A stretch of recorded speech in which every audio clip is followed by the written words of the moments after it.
Every child's success story starts here. Every student who steps into Success School shines with brilliance, sculptured by teachers, polished to perfection. अस्सलाम वालेकुम नाज़रीन, चलते हैं आज की एक अहम खबर पर। आज की हमारी ये खबर है वक्फ बोर्ड से। वक्फ बोर्ड में आज वक्फ बोर्ड के चेयरमैन जनाब मोहम्मद सलीम साहब और उनके साथ मौजूद थे हमारे तेलंगाना के इज़्ज़त माफ़ होम मिनिस्टर आली जनाब महमूद अली साहब और नामपल्ली के MLA जाफर हुसैन मेहरा साहब। इन लोगों ने मिलकर आज मीडिया से मुखातिब होते हुए अपना एक स्टेटमेंट दिया है, क्योंकि वक्फ बोर्ड की जानिब से जो है किट बांटी जा रही है जिसमें राशन है। तो बहरहाल आइए खबर हम आपको दिखाते हैं वक्फ बोर्ड से।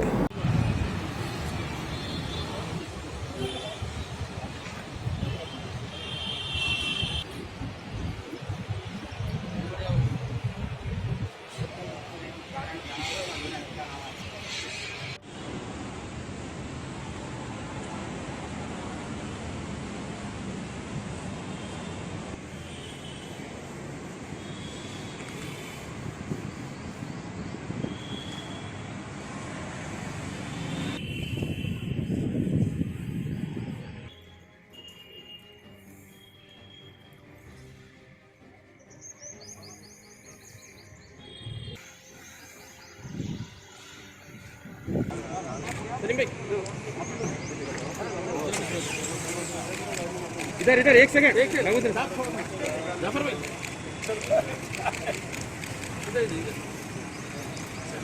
चलो गाड़ी निकालो।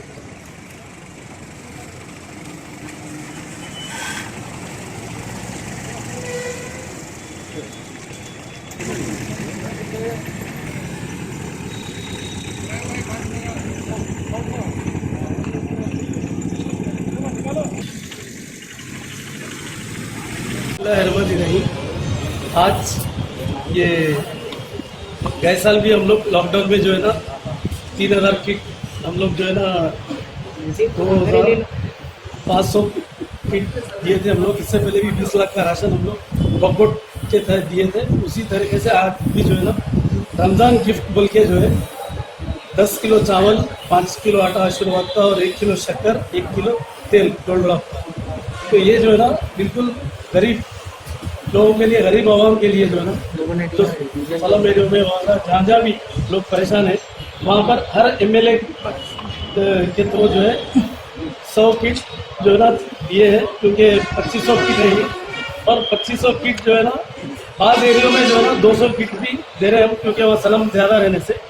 तो इसी तरीके से ये 20 से 21 लाख रुपए का राशन हम हमारे गवर्नमेंट तेलंगाना KCR साहब की हिदायत पे हम लोग जो है ना वक्फ बोर्ड के मेंबर्स और वक्फ बोर्ड की तरफ से और हमारे महमूद भाई और हमारे असद भाई और ये सब पूरे लोग सब लोग मिलकर हमारे MLA और TRS सब लोग मिलकर जो है एक गरीब आवाम की खिदमत करना बोल के कोई कुछ कर रहे हैं। अच्छे पैमाने पे क्या कर सकते हैं हम लोग जो है ना वो ऑक्सीजन का भी उसका भी हम लोग जो है ना करेंगे इंशाल्लाह।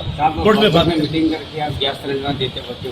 हाँ, तो वो मीटिंग हुई ना, ईद के बाद मीटिंग है, अभी रमजान के बाद इंशाल्लाह ताला मीटिंग रख के हम लोग जो है ना और गवर्नमेंट की इंस्ट्रक्शन पे हम लोग CM साहब की हिदायत पे हम लोग क्या कर सकते हैं हम लोग करेंगे। हेड ऑफिस पर यहाँ से राशन किट्स तमाम सिटी के जितने कॉन्स्टिट्यूंसी है वहाँ पर भेजे जा रहे हैं। उसके लिए आज हम लोग यहाँ पर आए हैं।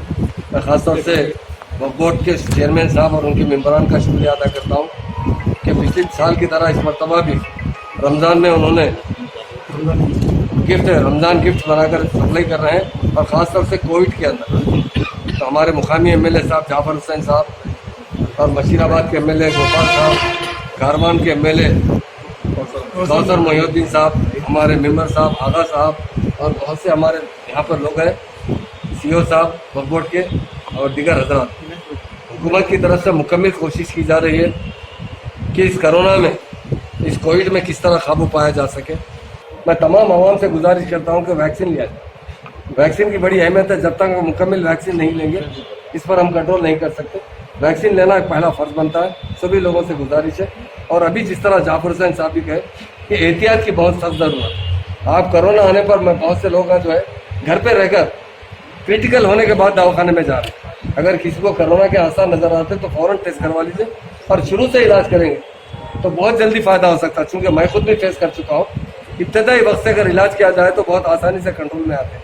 लोग घर में रहकर लास्ट स्टेज में दवाखाने में आ रहे हैं, जिसकी वजह से बड़ी मुश्किलात पेश आ रहे हैं, उनके जान को बचाने की भी बड़ी तकलीफ हो रही है। और रमज़ान की ईद के बारे में मैं बताना चाहता हूँ, क्योंकि हाई कोर्ट के गाइडेंस है कि गैदरिंग कहीं नहीं होना चाहिए, गैदरिंग की वजह से कोरोना फैलता है। तो इस मरतबा ईदगाहों में इंतजाम नहीं है, लिहाजा मैं तमाम मेरे भाइयों से अपील करता हूँ कि अपने घरों के करीब की मस्जिद में ईद की नमाज़ पढ़ लीजिए, क्योंकि अगर ईदगाह जाएंगे तो बहुत से लोग एक जगह जमा होने से, क्योंकि कोरोना का सबसे बड़ा रीज़न यही है कि गैदरिंग से एक दूसरे से फैल सकता है।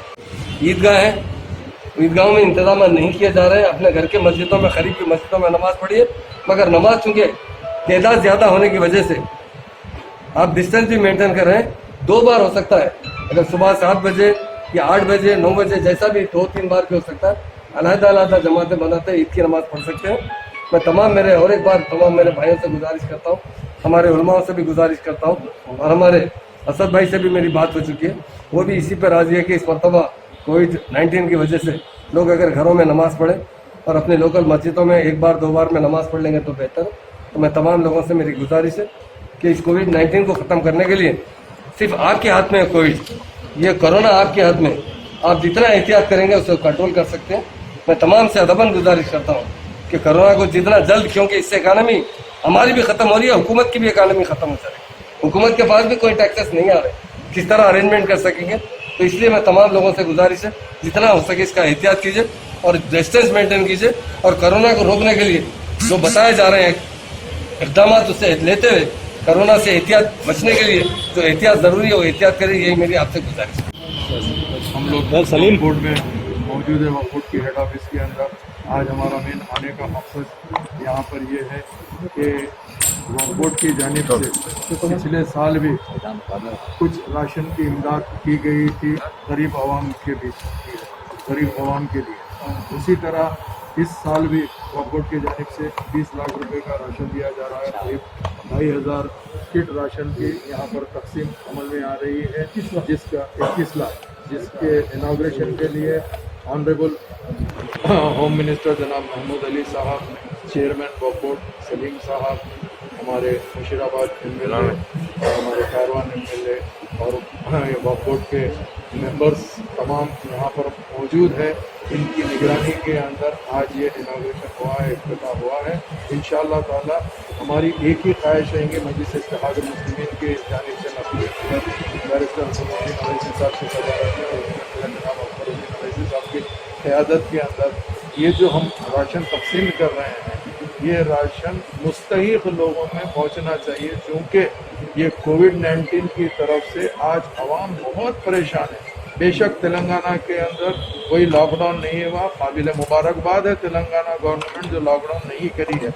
नया सवाल कि अभी चेयरमैन साहब ने कहा कि ऑक्सीजन सिलेंडर के बारे में मजलिस इत्तेहादुल मुस्लिमीन तेलंगाना गवर्नमेंट के साथ में मिलकर हद्दुल इम्कान कोशिश कर रही है कि हॉस्पिटल्स के अंदर, गवर्नमेंट हॉस्पिटल्स में ऑक्सीजन बेड बढ़ जाए, ताकि आवाम को बेसिक इम्यूनिटी से बेसिक सहूलत मिल सके। इसीलिए कारवान के अंदर गोलकोंडा हॉस्पिटल में 50 बेड का इजाफा हुआ है। नामपल्ली असेंबली कॉन्स्टिट्यूंसी में 250, सरोजनी के अंदर बेड पड़ रहे हैं, जिसमें 150 बेड मुकम्मिल हो गए। एक हफ्ते में और 100 बेड मुकम्मिल हो जाएंगे।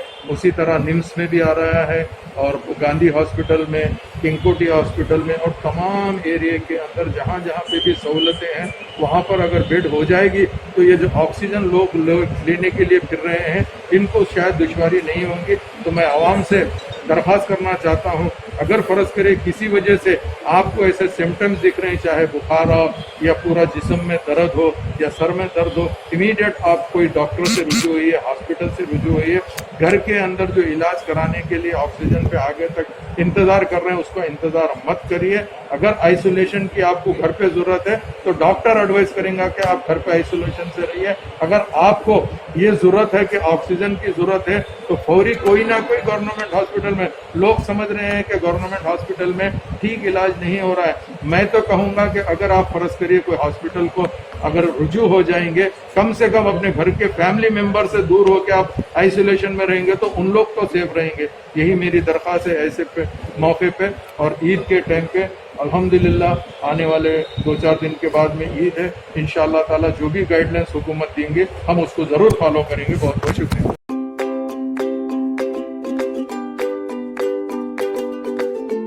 Every child's success story starts here, like a multifaceted diamond.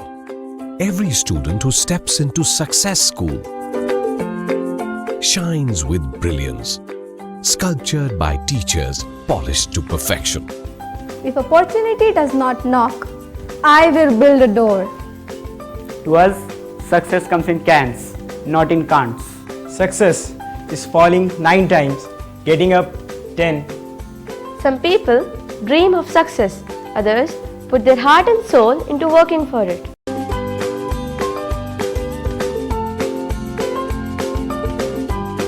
Success, finding oneself.